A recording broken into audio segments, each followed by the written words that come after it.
Kita mulai kisah ini dari sebuah kota pada kerajaan Romawi kuno bernama Absus, di mana rajanya namanya Dakianus.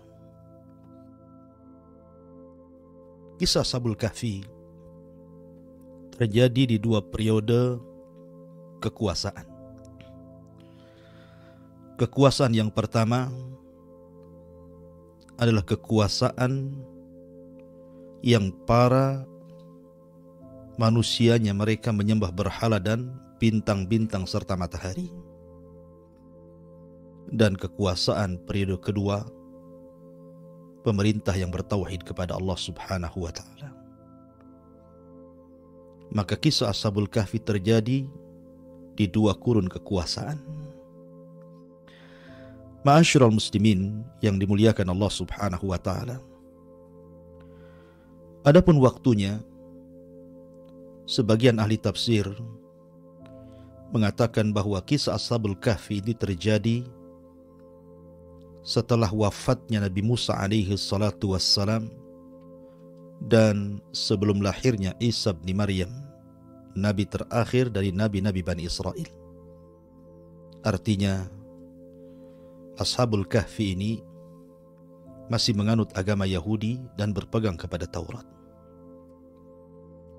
Dari mana kita tahu bahwa sejarah ini terjadi setelah Nabi Musa alaihi salatu wassalam dan setelah Isa bin Maryam dan sebelum Isa bin Maryam? Di zaman Nabi sallallahu alaihi wasallam, orang-orang musyrik mereka berusaha untuk menjegal dakwah Nabi sallallahu alaihi wasallam dengan berbagai macam upaya, dengan berbagai macam siasat. Salah satunya adalah pembesar-pembesar musyrik ini datang dari Mekah ke kota Yathrib, karena tahu bahwa di Yathrib itu banyak orang-orang Yahudi. Ada Yahudi Bani Qunaiqah, ada Yahudi Bani Quraidah, ada Yahudi Bani Nadir. Dan mereka tahu bahwa agama Yahudi adalah agama yang diturunkan padanya kitab. Sehingga mereka orang-orang musyrik ingin bertanya soal kenabian dan kerasulan Muhammad sallallahu alaihi wasallam. Datanglah mereka ke Yathrib, yang belakangan disebut Madinah. Kemudian mereka mengatakan, bagaimana pendapat kalian tentang seseorang yang muncul di negeri kami Mekah dan mengaku menjadi nabi dan rasul? Maka orang-orang Yahudi mengatakan, kalau memang dia seorang nabi dan rasul, maka berikan pertanyaan kepada dia. Kalau dia sanggup menjawab, berarti dia memang seorang nabi. Kalau dia tidak sanggup menjawab, maka dustakan kenabiannya. Akhirnya kemudian orang-orang musyrik pun mendapatkan soalan-soalan. Tentunya soalan-soalan ini untuk menjebak Nabi sallallahu alaihi wasallam. Kalau memang dia bukan seorang nabi dan rasul. Di antara soalan yang kemudian diajarkan orang-orang Yahudi kepada orang-orang musyrik itu, katakan kepadanya, ya Muhammad, akhbirna an fityatin dhahabu fid dahril awal qad kanat lahum qissatun ajaba. Tanyakan kepada dia tentang beberapa anak muda pada permulaan, pada zaman permulaan yang mereka pergi kemudian berkumpul di sebuah gua, di mana mereka memiliki kisah yang sangat menakjubkan. Habarkan kepada kami, siapakah anak-anak muda itu? Kemudian yang kedua, wa an rajulin kana tawafan qad balagha masyariqal ardi wa magharibiha. Kemudian tanyakan pula tentang seorang raja yang berkeliling dunia sampai ujung barat dan timur. Siapakah dia? Bagaimana kabarnya? Kemudian yang ketiga tentang roh. Katakan kepada dia seperti itu. Maka orang-orang musyrik pun mendapatkan maklumat dari orang-orang Yahudi. Berangkatlah kembali mereka ke Mekah. Kemudian mereka mendatangi Nabi sallallahu alaihi wasallam dan mengatakan sebagaimana yang diajarkan soalan-soalan itu oleh orang Yahudi untuk ditanyakan kepada Nabi Shallallahu Alaihi Wasallam dalam rangka membenarkan kenabian dan kerasulannya atau mendustakan kenabian dan kerasulannya. Maka mereka pun mulai menanyakan 3 soalan ini, dan mereka berjanji kalau seandainya Rasul Shallallahu Alaihi Wasallam bisa menjawab, maka mereka akan beriman. Tapi kalau tidak bisa menjawab, maka mereka akan mendustakan kenabian dan kerasulannya. Setelah kemudian datang dan bertanya 3 soalan itu, Nabi Shallallahu Alaihi Wasallam akhirnya mengatakan, ukhbirukum bima sa'altum anhu ghadan. Kata Nabi SAW, baik, saya akan habarkan kepada kalian apa yang kalian tanyakan kepadaku, tapi jawabannya besok. Subhanallah. Allah takdirkan Rasul SAW lupa mengucapkan insya Allah. Setelah itu kemudian mereka berpaling. Maka Nabi SAW tidak mungkin menjawab sembarangan. Menjawab dengan akalnya, dengan pemikirannya. Bagaimanapun dia seorang Nabi dan Rasul harus menunggu wahyu. Wa ma yantiqu 'anil hawa in huwa illa wahyun yuha. Dia tidak pernah bicara dengan akalnya, dengan hawa nafsunya, karena dia hanya bicara dengan wahyu yang diwahyukan kepadanya.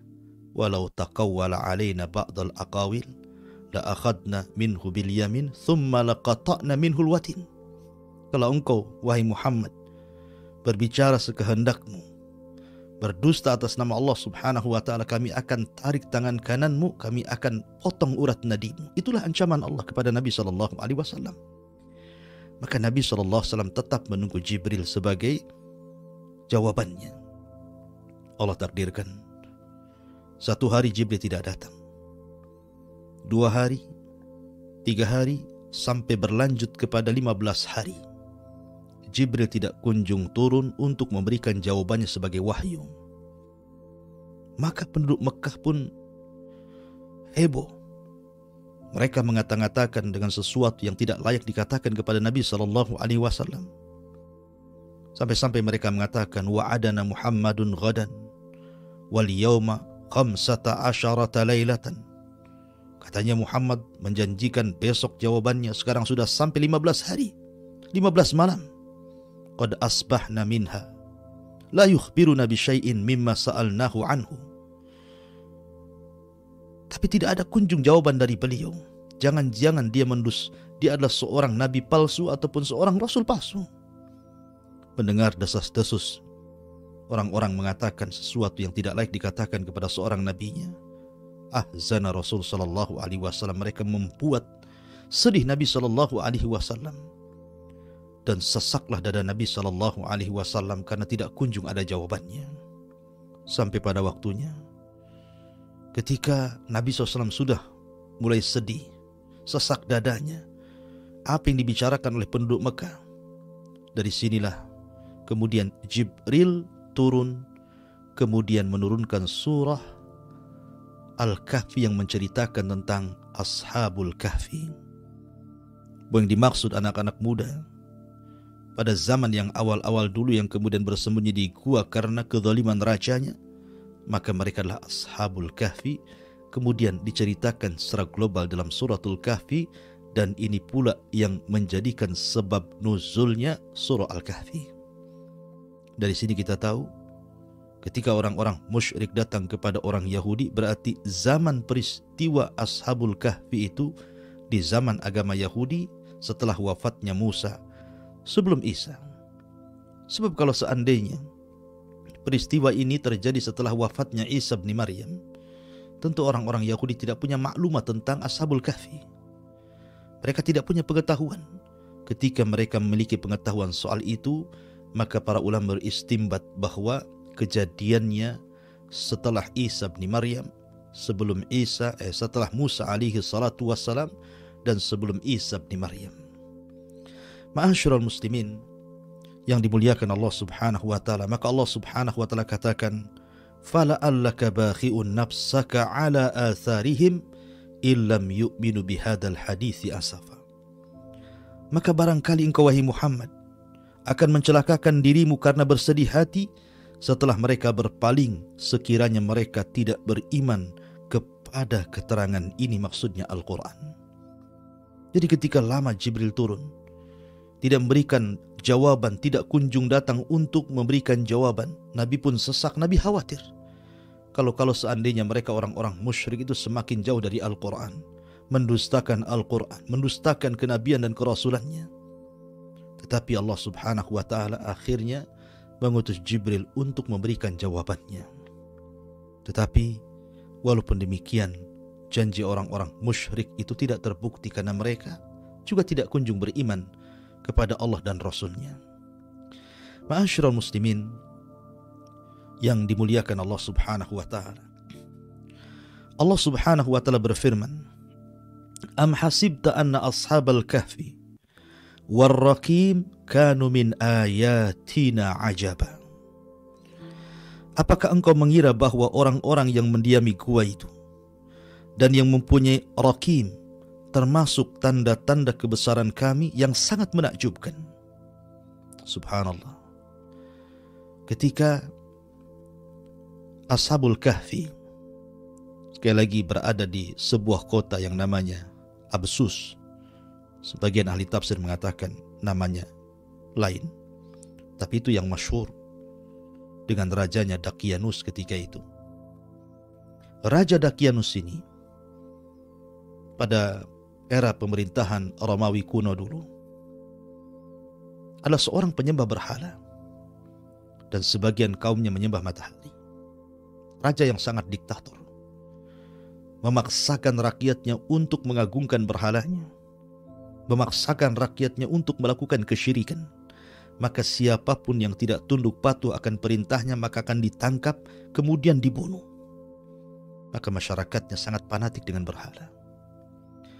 Suatu ketika kemudian raja ini membuat pesta perayaan besar untuk mengagungkan berhalanya, mengundang seluruh manusia dari pelosok daerah, datang dari mana-mana untuk hadir ke kota.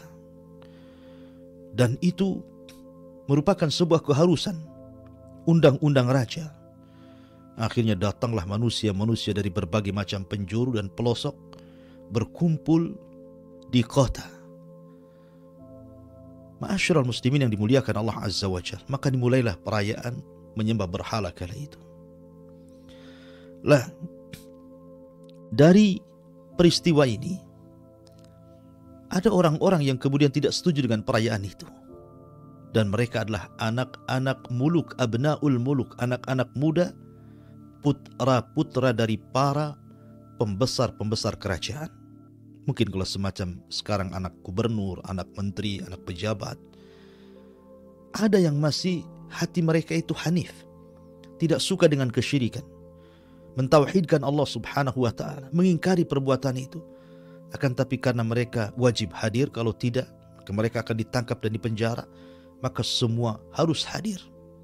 Tapi kemudian tiba-tiba salah seorang di antara mereka menyingkir dari perayaan itu, kemudian duduk di bawah pohon. Kemudian selang berapa waktu datang lagi anak muda, kemudian duduk di sebelahnya. Kemudian beberapa waktu datang lagi anak muda, kemudian duduk di sebelahnya. Kemudian datang lagi duduk di sebelahnya, sampai jumlah mereka 7 anak muda. Mereka tidak mau ikut perayaan. Mereka duduk di bawah pohon itu. Tapi mereka pun tidak mau saling bertanya ada apa dan kenapa. Dikhawatirkan satu di antara mereka adalah jasus, mata-mata kerajaan. Kalau seandainya salah bicara saja, bisa saja dilaporkan kemudian ditangkap dan dipenjara, bahkan mungkin dibunuh, nyawa melayang. Akhirnya mereka pun tidak berani untuk saling bertanya, sampai akhirnya timbul penasaran satu dengan yang lainnya. Kemudian mereka pun mulai saling bertanya, kenapa, ada apa, kenapa pula mereka bisa berkumpul di bawah pohon itu. Setelah kemudian saling bertanya dan dijawab, rupanya mereka satu hati. Al-arwahu junudun mujannada. Ruh itu biasanya akan disatukan dengan seragamnya. Kalau mereka ahli tauhid, maka akan disatukan dengan tauhidnya. Kalau mereka ahli syirik, maka akan disatukan dengan kesyirikannya. Dan Allah subhanahu wa ta'ala menyatukan hati mereka karena kelembutannya. Lau anfaqta ma fil ardi jami'an ma allafta baina qulubihim walakinallaha allafa bainahum. Kalau seandainya kau infakkan semua kekayaan di dunia ini untuk melembutkan hati manusia, kau tidak akan bisa melembutkan hati mereka. Yang bisa melembutkan hanyalah hati Allah. Allah lah yang melembutkan hati manusia, sehingga karena kesamaan fitrah mereka mentauhidkan Allah subhanahu wa ta'ala, Allah pertemukan mereka di bawah pohon ini, kemudian saling bertanya dan mencari solusinya. Ma'asyiral muslimin, para pemirsa yang dimuliakan Allah subhanahu wa ta'ala, makanya Allah subhanahu wa ta'ala mengatakan, am hasibta anna ashabal kahfi warraqim kanu min ayatina ajab idh awal fityatu ilal kahfi faqalu rabbana atina min ladunka rahmatan wa hayyi lana min amrina rasyada fadarabna ala adhanihim fil kahfi sinina adada thumma ba'athnahum lina'lama ayyul hizbaini ahsa lima labithu amada. Allah subhanahu wa ta'ala berfirman, apakah engkau mengira bahwa orang-orang yang mendiami gua itu dan yang mempunyai rakim itu termasuk tanda-tanda kebesaran kami yang menakjubkan? Ingatlah ketika pemuda-pemuda itu berlindung ke dalam gua, lalu mereka berdoa, ya Allah Tuhan kami, berikanlah rahmat kepada kami dari sisimu dan sempurnakanlah petunjuk yang lurus bagi kami dalam urusan kami. Maka kami tiup telinga mereka di dalam gua itu selama beberapa tahun. Ma'asyiral muslimin yang dimuliakan Allah subhanahu wa ta'ala, ketika anak-anak muda ini berkumpul di bawah pohon, kemudian akhirnya ketahuan bahwa mereka tidak ikut ihtifal perayaan kerajaan. Akhirnya mereka pun ditangkap. Kemudian ditanya, apa gerangan Anda tidak mengikuti perayaan raja kami, menyembah berhala-berhala kami? Subhanallah, Allah berikan keberanian kepada anak-anak muda, dan ini perlu dicontohkan. Ashabul kahfi bukan nabi, mereka bukan para nabi, mereka bukan para rasul, tapi Allah subhanahu wa ta'ala berikan kepada mereka ujian seperti yang diberikan para nabi dan rasul. Keteguhan mereka luar biasa. Maka ini pelajaran bagi anak-anak muda di zaman sekarang. Sab'atun yudhilluhumullahu fi dhillihi yawma la dhilla illa dhillu. Ada 7 golongan yang akan mendapatkan naungan di hari yang tidak ada naungan kecuali naungan Allah subhanahu wa ta'ala. Syabun nasha'a fi ibadatillah. Anak muda yang tumbuh di atas ibadah dan ketaatan kepada Allah subhanahu wa ta'ala. Seperti Ashabul Kahfi, mereka disebut fityah. Ashabul Kahfi, ketika kemudian dipanggil oleh raja, kemudian ditanya alasannya, maka mereka mengatakan, Rabbuna Rabbus samawati wal ardh, lan nad'u min dunihi ilahan laqad kulna idan syatata. Haula qaumuna taqadu min dunihi alihatan laula ya'tuna alaihim bisultanin bayyin faman adlamu mimman iftara 'ala Allahi kadziba. Dan kami teguhkan hati mereka ketika mereka berdiri di hadapan sang penguasa zalim, sang penguasa musyrik, kemudian mereka melakukan pembelaan. Apa yang mereka katakan? Tuhan kami adalah Tuhan langit dan bumi, bukan berhala-berhala itu, bukan bintang bulan. Tuhan kami adalah Tuhan langit dan bumi. Kami tidak menyeru Tuhan selain Dia. Sungguh, kalaulah kami berbuat demikian, tentu kami telah mengucapkan perkataan yang sangat jauh dari kebenaran. Mereka itu kaum yang kami telah jadikan Tuhan-Tuhan untuk disembah selain Dia. Mengapa mereka tidak mengemukakan alasan yang jelas tentang kepercayaan mereka? Maka siapakah yang lebih zalim daripada orang yang mengada-adakan kebohongan terhadap Allah? Subhanallah, keberanian anak muda ini mendakwahkan dakwah tauhid di depan penguasa zalim, penguasa musyrik, penguasa kafir. Subhanallah, afdalul jihad kalimatul haq inda sultanil jair. Seafdal-afdalnya jihad, kata Rasul, adalah mengucapkan kalimat yang benar di hadapan penguasa yang zalim. Karena raja ini diktator. Raja ini diktator. Dakianus ketika itu raja yang diktator, memaksakan orang untuk menyembah berhala. Tapi anak muda ini tetap saja mengatakan kulil haq walau kana murra. Katakan kebenaran itu pahit rasanya, karena tahu konsekuensinya. Kalau mereka menentang raja, mereka sudah tahu.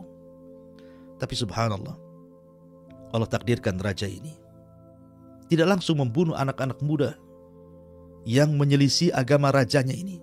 Tidak mau menyembah berhala, tidak mau menyembah bintang dan matahari, dan tetap mentauhidkan Allah subhanahu wa ta'ala. Tapi diberikan satu kesempatan, 3 hari untuk berfikir. Kalau mereka selama 3 hari mau merubah keyakinan mereka dari tauhid menuju syirik, dari ketaatan kepada Allah akhirnya taat kepada berhala, maka mereka akan diberikan jabatan tinggi, diberikan kedudukan. Tapi apa yang terjadi? 3 hari itu digunakan untuk lari, digunakan untuk kabur, menghindari ancaman raja. Karena mereka tahu konsekuensinya, mereka akan dibunuh. Akhirnya mereka pun lari sejauh mungkin dari kerajaan itu. Mereka lari ke gunung dan bukit, dan Allah subhanahu wa ta'ala takdirkan mereka menemukan sebuah gua. Dari sinilah kisah Ashabul Kahfi dimulai. Mereka masuk ke dalam gua. Makanya Allah subhanahu wa ta'ala mengatakan di sini, Allah mengatakan, فَضَرَبْنَا عَلَى آذَانِهِمْ فِي الْكَهْفِ سِنِينَ عَدَدًا. Maka kami tutup telinga mereka dalam gua itu selama beberapa tahun. Allah tidurkan di situ. Ma'asyiral muslimin, para pendengar yang dimuliakan Allah subhanahu wa ta'ala, Al-Kahfi berbeda dengan Al-Ghar. Kalau Nabi SAW ketika tahannud, menyendiri sebelum diangkatnya menjadi Nabi dan Rasul selama 3 tahun, di usia 37 sampai di usia 40 tahun diangkat menjadi Nabi dan Rasul, kemudian masuk ke dalam gua, maka gua yang dipakai Nabi SAW bukan Al-Kahfi tetapi Al-Ghar, maka disebut Ghira Hira, gua Hira, karena memang tidak dalam, hanya lubang kecil. Beda dengan Al-Kahfi, ini lubang besar, dalam, maka disebut Al-Kahfi. Jadi gua yang besar, gua yang dalam itu disebut Al-Kahfi. Tapi kalau kecil, lubang kecil, tidak terlalu dalam, tidak terlalu besar, maka bahasa Arab disebut Al-Ghar. Sehingga Ashabul Kahfi ini masuk ke dalam gua itu dan bisa bersembunyi. Maka ketika tahu bahwa anak-anak muda ini pergi, kabur dari kerajaan, subhanallah, lihat pengorbanan mereka. Mereka abnaul muluk, anak-anak raja. Artinya mereka bukan orang biasa. Ketika mereka lari dari kerajaan, otomatis mereka meninggalkan kekayaan mereka, meninggalkan pangkat dan jabatan mereka, meninggalkan nikmat duniawi mereka. Tetapi mereka berkorban seperti itu karena li'la'i kalimatillah. Mereka berusaha untuk meninggikan kalimat Allah, tauhid. Sebagaimana di zaman Nabi SAW, para sahabat harus hijrah dari Mekah ke Madinah, meninggalkan semua kekayaannya, berkorban untuk Islam dan untuk tauhid. Maka itulah yang dilakukan Ashabul Kahfi. Mereka rela lari kepada Allah dan meninggalkan dunia. Pengorbanan yang luar biasa. Ketika tahu raja bahwa anak-anak muda ini kemudian lari, maka raja pun memerintahkan para prajuritnya untuk mencari dan disuruh untuk menangkap, dipenjarakan, bahkan mungkin dibunuh. Maka prajurit pun menyebar ke sana kemari. Tapi Allah subhanahu wa ta'ala takdirkan tidak ketemu. Sampai ada beberapa prajurit yang hampir menemukan gua itu, tetapi mereka tidak masuk ke dalam gua itu karena Allah subhanahu wa ta'ala berikan rasa takut. Takut yang luar biasa orang masuk gua itu. Sehingga ketika akan masuk akhirnya takut. Ketika akan masuk mereka ketakutan. Akhirnya mereka berinisiatif untuk menutup gua itu. Dan mereka mengatakan kalau memang betul anak-anak muda bersembunyi dalam gua itu, kita tutup saja gua itu biar mereka mati di dalam dan tidak bisa keluar. Ma'asyiral muslimin, para pendengar yang dimuliakan Allah subhanahu wa ta'ala. Akhirnya kemudian anak-anak muda ini setelah berada dalam gua, mereka tidak bisa keluar karena masalahnya pintunya ditutup. Allah subhanahu wa ta'ala berfirman, wa idh tazaltumuhu wa ma ya'budun illallah fa'wi ilal kahfi yanshur lakum rabbukum min rahmatihi wa yuhayyi lakum min amrikum mirfaqa. Allah Subhanahu wa taala berfirman, dan apabila kamu meninggalkan mereka dan apa yang mereka sembah selain daripada Allah, maka carilah tempat berlindung ke dalam gua.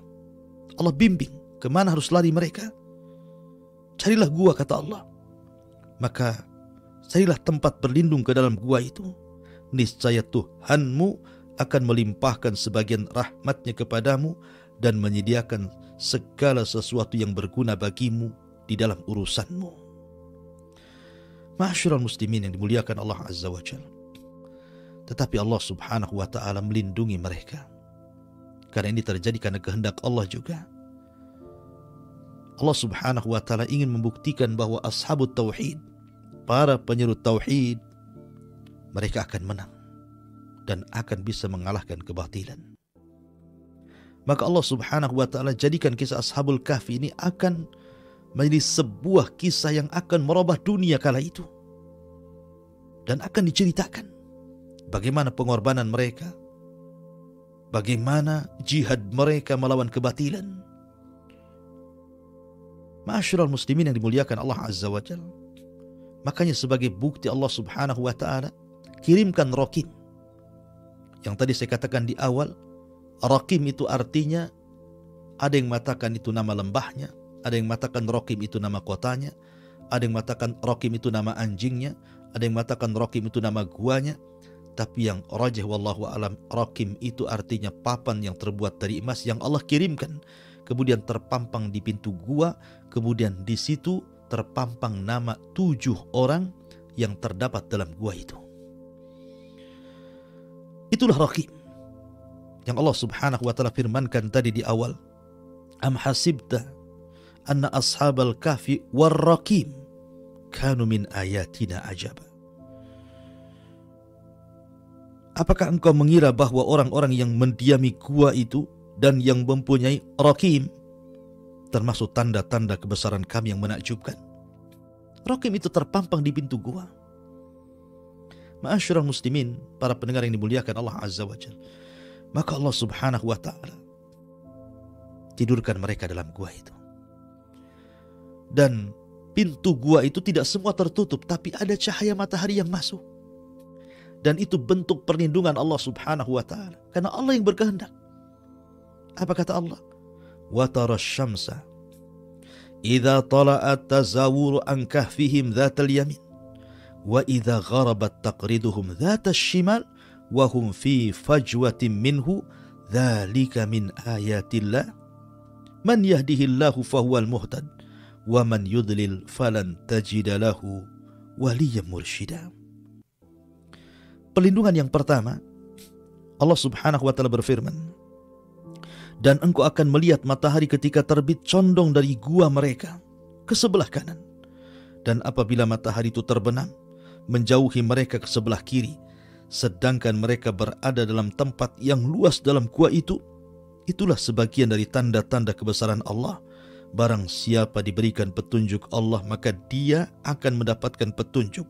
Dan barang siapa yang disesatkan Allah, maka engkau tidak akan mendapatkan seorang penolong yang dapat memberikan petunjuk kepadanya. Subhanallah. Allah Subhanahu wa ta'ala masukkan matahari di waktu terbit dan di waktu tenggelam. Untuk apa? Supaya jangan ada hewan-hewan yang sangat membahayakan masuk ke dalam gua itu. Anda bisa bayangkan kalau gua itu gelap terus, tidak ada cahaya yang masuk, apa yang terjadi? Boleh jadi ular masuk, kalajengking masuk, hewan-hewan yang akan menyakitkan masuk. Karena mereka suka digelap-gelap. Tapi ketika kemudian cahaya matahari masuk, kemudian cahaya matahari saat terbenam juga masuk, maka minimalnya tidak ada hewan yang akan menyakiti orang-orang yang ditidurkan Allah Subhanahu wa ta'ala itu. Dan ini bentuk perlindungan. Lalu kenapa Allah Subhanahu wa ta'ala hanya menyebutkan saat terbit dan saat tenggelam, dan tidak menyebutkan di tengah hari? Karena memang cahaya matahari di siang hari itu tidak menyehatkan. Makanya hanya disebutkan cahaya di pagi hari untuk menyehatkan badan-badan mereka yang sedang tidur, dan cahaya di sore hari untuk menyehatkan badan mereka. Makanya olahraga itu biasanya pagi dan sore. Siang itu tidak baik. Ya. Makanya hanya 2 cahaya matahari yang disebutkan dalam ayat ini. Kemudian pelindungan yang kedua, Allah mengatakan wa tahsabuhum aiqadan wa hum ruqud wa nuqallibuhum dhatal yamin wa dhatal shimal wa kalbuhum basitun dira'aihi bil wasid law ittala'ta alaihim lawallaita minhum firaran wa lamulita minhum ru'ba. Allah Subhanahu wa taala mengatakan, dan engkau mengira mereka itu tidak tidur, padahal mereka tidur. Dan kami bolak-balikan mereka ke kanan, dan kami bolak-balikan mereka ke kiri, sedang anjing mereka membentangkan kedua lengannya di depan pintu gua. Dan jika kamu menyaksikan mereka, tentu kamu akan berpaling melarikan diri dari mereka, dan pasti kamu akan dipenuhi rasa takut terhadap mereka. Subhanallah. Pelindungan yang kedua, Allah Subhanahu wa taala tidak membiarkan Ashabul Kahfi yang tertidur itu berdiam diri badannya, karena mereka ditidurkan bukan sehari 2 hari. Mereka ditidurkan 300 tahun ditambah 9 tahun. 309 tahun mereka ditidurkan. Artinya 3 abad lebih mereka ditidurkan. Jadi jasad mereka tidak dibiarkan tertidur tanpa bergerak. Sebab kalau seandainya kemudian mereka tanpa bergerak tidur terus, tentu akan mengalami hal-hal yang tidak diinginkan dari kesehatannya. Tapi kemudian ketika dibolak-balikan ke kanan, ke kiri, ke kanan, ke kiri saat tidur, maka jasad mereka terpelihara dan mereka tidak mengalami pembusukan atau apapun namanya. Itulah pemeliharaan yang kedua yang Allah Subhanahu wa taala berikan kepada Ashabul Kahfi. Kemudian yang ketiga, Allah berikan perlindungan di mana setiap orang yang menemukan gua itu tidak berani masuk. Allah buat rasa takut yang luar biasa, karena gua itu menakutkan. Allah yang membuat gua itu menakutkan bagi manusia sehingga tidak mau masuk. Makanya para tentara raja terpaksa menutup gua itu, dan mereka mengatakan kalau seandainya mereka ada dalam gua itu, mereka tidak bisa keluar, nanti akan mati sendiri. Yang lebih menakjubkan lagi, lihat di sini Allah Subhanahu wa taala menceritakan soal anjing. Allah Subhanahu wa taala menceritakan soal anjing, di mana Allah Subhanahu wa taala mengatakan wa kalbuhum basitun dira'aihi bil wasid. Dan anjing itu dia duduk di depan gua tanpa bergerak, seolah-olah menjaga gua itu. Dan lihat bagaimana Allah Subhanahu wa taala muliakan seekor anjing di sini. Kenapa? Bukankah anjing itu dalam Islam najis?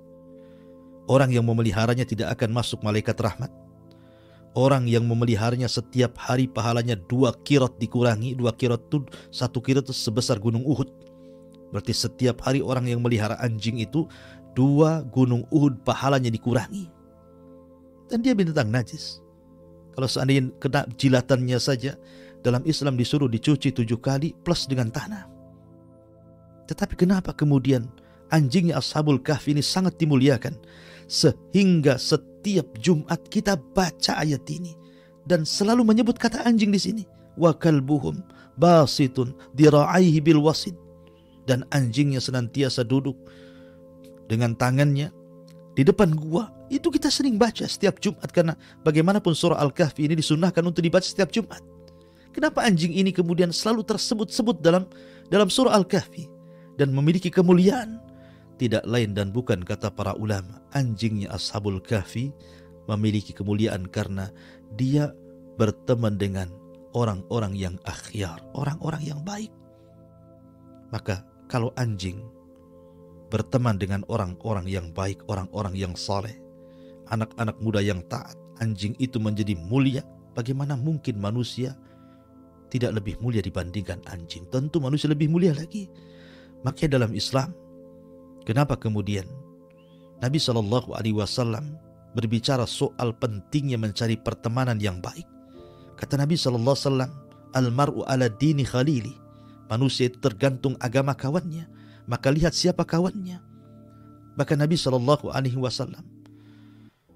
juga menceritakan tentang sukul jannah, pasar sorga, di mana orang-orang saleh akan menolong kawan-kawannya yang tidak saleh yang masuk neraka sehingga meminta untuk dikeluarkan dari neraka.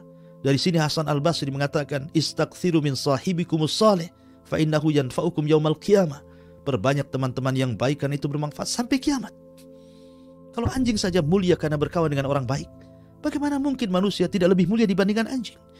Oleh karena itulah maka carilah lingkungan yang baik, teman yang baik, karena itu bisa mengangkat derajat kita bukan hanya di dunia, sampai kelak di akhirat. Ma'asyiral muslimin yang dimuliakan Allah Subhanahu wa taala. Kemudian Allah Subhanahu wa taala berfirman, "Wa kadzalika ba'athnahum liyatasaaluna bainahum qala qailun minhum kam labistum qalu labisna yawman aw ba'da yawm qalu rabbukum a'lamu bima labistum fab'atsu ahadakum biwariqikum hadhihi ilal madinati falyanzuru ayyuha azka ta'aman falyatikum birizqin minhu walyatalattaf wala yush'iranna bikum ahada." Allah Subhanahu wa taala berfirman,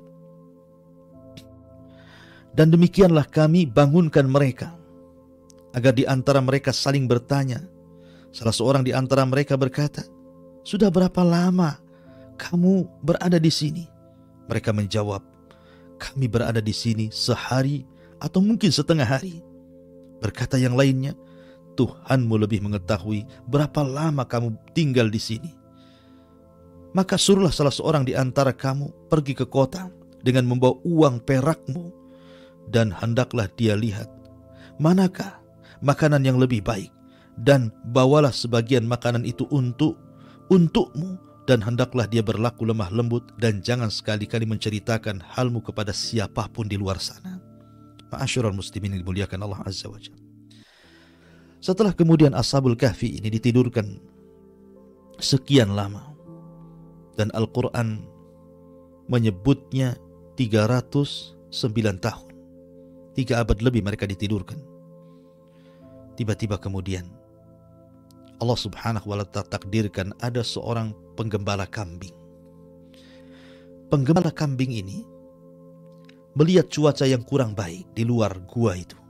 Dia takut dengan kambing-kambingnya. Kemudian tiba-tiba melihat ada gua yang tertutup. Maka dia berusaha kemudian membuka pintu gua itu untuk menyelamatkan kambing-kambingnya dengan membuang satu persatu batu yang kemudian menutupi gua itu. Akhirnya setelah kemudian dia berhasil membuka pintu gua itu, maka dia masukkan kambing-kambingnya di situ. Lah suara-suara kambing itu masuk ke dalam gua. Akhirnya Allah Subhanahu wa ta'ala kembalikan ruh ke dalam jasadnya, ke dalam jasad Ashabul Kahfi, dan semua mereka terbangun. Dari sini kemudian mereka bertanya-tanya kepada yang lainnya, "Sudah berapa lama kita tidur di sini?" Karena ketika mereka tidur itu setelah zuhur, kemudian setelah 3 abad lebih, kemudian mereka dibangunkan setelah asar, sehingga kemudian mereka mengira mereka tidur dari zuhur ke asar. Makanya mereka mengatakan ketika bertanya-tanya, "Wa kadzalika ba'atsnahum liyatasaaluna bainahum qala qailun minhum kam labistum?" Berapa lama kalian tidur? Mereka mengatakan, "Labisna yauman aw ba'da yaum." Oh, boleh jadi kami tidur itu 1 hari atau mungkin setengah hari. Ya. Yang lain mengatakan, "Oh, mungkin lebih." Yang lain mengatakan, "Allah yang tahu."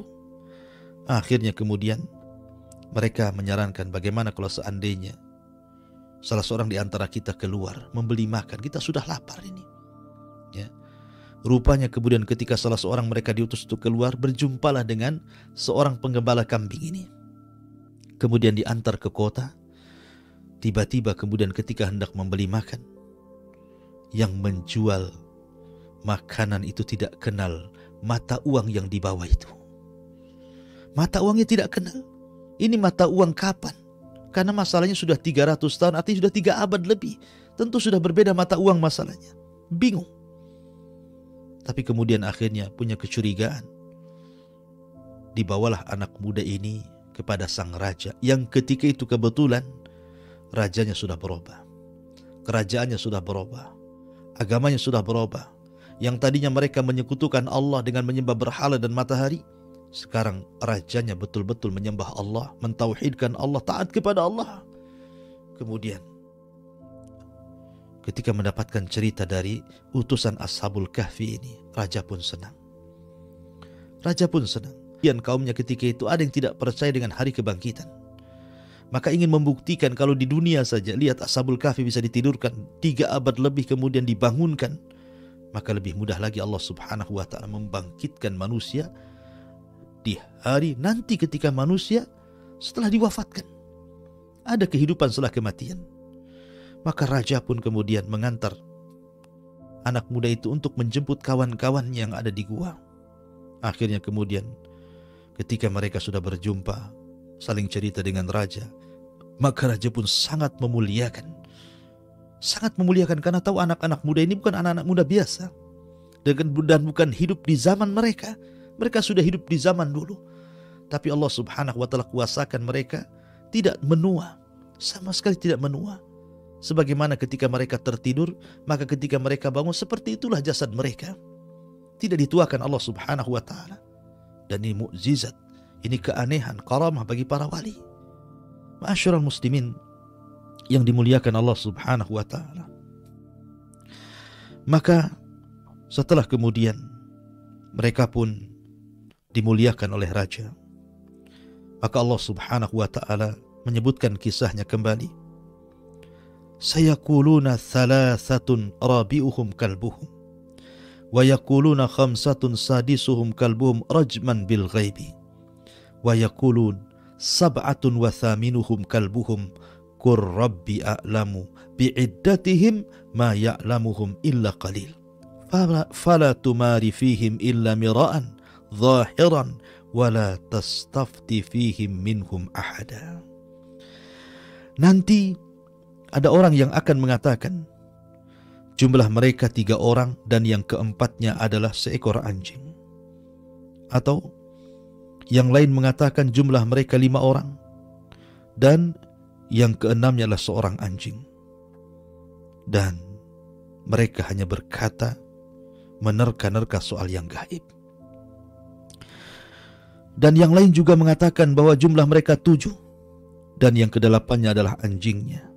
Katakan Muhammad, Tuhanku lebih mengetahui jumlah mereka. Tidak ada yang mengetahui bilangan mereka kecuali sedikit.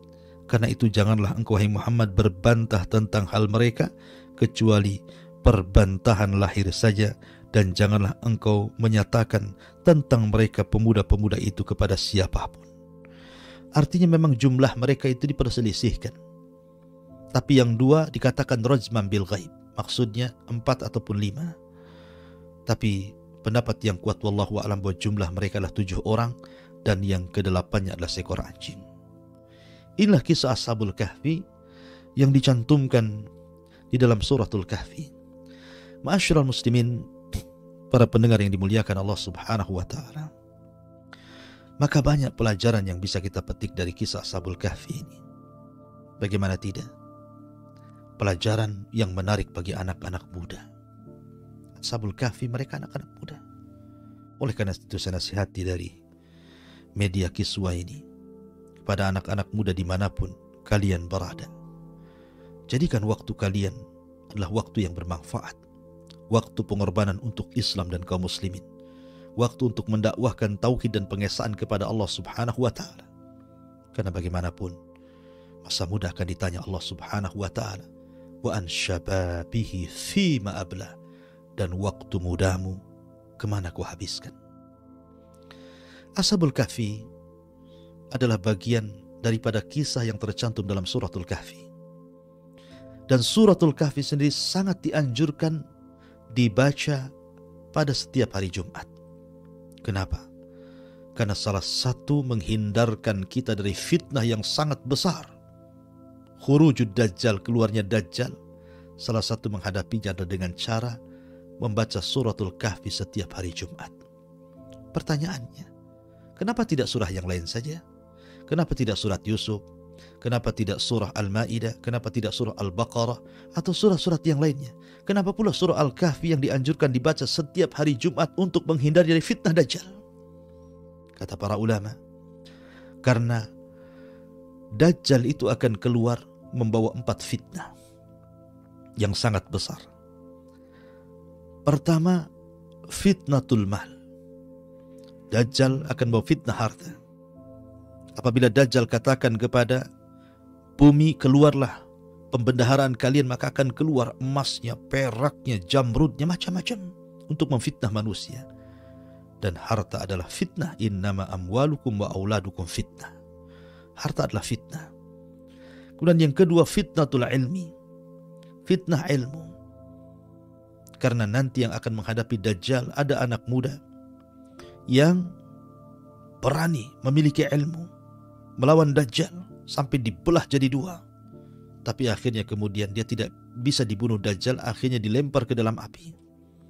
Kemudian yang ketiga, fitnatus sultah. Fitnah kekuasaan, karena Dajjal akan keliling dunia selama 40 hari. Yang satu hari sama dengan setahun, satu hari sama dengan sebulan, satu hari sama dengan sepekan, dan hari keempat sampai ke-40 hari seperti hari-hari biasa. Maknanya Dajjal akan sampai di kutub-kutub, yang satu harinya sama dengan setahun, satu harinya sama dengan sebulan, dan satu harinya sama dengan seminggu. Tapi Dajjal lebih lama berkeliling di hari-harinya normal seperti kita. Kemudian yang ketiga, yang terakhir, fitnah agama. Karena Dajjal itu sebenarnya tidak akan membunuh orang yang murtad dari Islam. Dajjal tidak akan membunuh orang yang murtad. Tapi kalau dia tidak mau murtad, mempertahankan agamanya, maka Dajjal akan membunuhnya. Karena Dajjal itu tidak seperti Ya'juj dan Ma'juj yang kerjaannya hanya merusak bumi. Dajjal itu hanya memfitnah saja, memfitnah agama seseorang untuk kufur. Makanya Nabi SAW mengatakan, jangan berangan-angan untuk berjumpa dengan Dajjal. Kalau seandainya kau berjumpa dengan Dajjal, maka pejamkan mata kalian, karena rahmatnya Nabi kepada kita. Dan kita tahu bahwa 4 fitnah ini dicantumkan dalam surah Al-Kahfi. Pertama, fitnah harta. Dalam surah Al-Kahfi ada kisah Ashabul Jannatain, kisah pemilik 2 kebun, terfitnah dengan harta. Kemudian dalam surah Al-Kahfi ada fitnatud din, fitnah agama, seperti kisah Ashabul Kahfi. Agama mereka difitnah, betul-betul difitnah. Kemudian dalam surah Al-Kahfi ada kisah Dzulqarnain, maksudnya fitnah kekuasaan. Karena Dzulqarnain itu satu di antara 4 raja yang menguasai dunia, 2 mukmin, 2 kafir. Di mana yang kafir Namrud dan Bukhtun Nasr, dan yang mukmin Dzulqarnain dan juga Sulaiman alaihi salatu wassalam. Kemudian di sana ada fitnah ilmu. Fitnah ilmu dalam surah Al-Kahfi ketika Allah menceritakan tentang Nabi Musa dengan Khidir. Musa ketika ditanya, apakah ada orang yang lebih alim dibandingkan Anda wahai Musa? Kata Musa, tidak ada. Musa lupa mengucapkan insya Allah. Harusnya Musa mengatakan insya Allah tidak ada. Akhirnya kemudian karena dia lupa mengucapkan insya Allah, maka manusiawi nampak kesombongannya. Akhirnya kemudian Allah subhanahu wa ta'ala memfitnah Nabi Musa untuk mencari Khidir dan belajar kepadanya. Jadi ada fitnah harta, ada fitnah kekuasaan, ada fitnah harta dalam kisah Ashabul Jannatain, fitnah kekuasaan dalam kisah Dzulqarnain, fitnah ilmu dalam kisah Musa dan Khidir, dan fitnah agama dalam kisah yang baru kita kisahkan Ashabul Kahfi. Maka lengkap 4 fitnah Dajjal diceritakan 4 fitnahnya dalam surah Al-Kahfi. Dari sini kenapa kita disuruh untuk membaca suratul Kahfi setiap hari Jumat. Wallahu a'lam, mudah-mudahan kisah ini bermanfaat dan menjadi ibrah bagi kita. Bagaimanapun al-ibratu bi umumil lafzi la bi khususis sabab. Ibrah itu bukan kepada siapa kisah ini terjadi, tetapi ibrah itu umumnya lafaz Al-Quran untuk kita ambil pelajaran dan kita amalkan. Wallahu a'lam.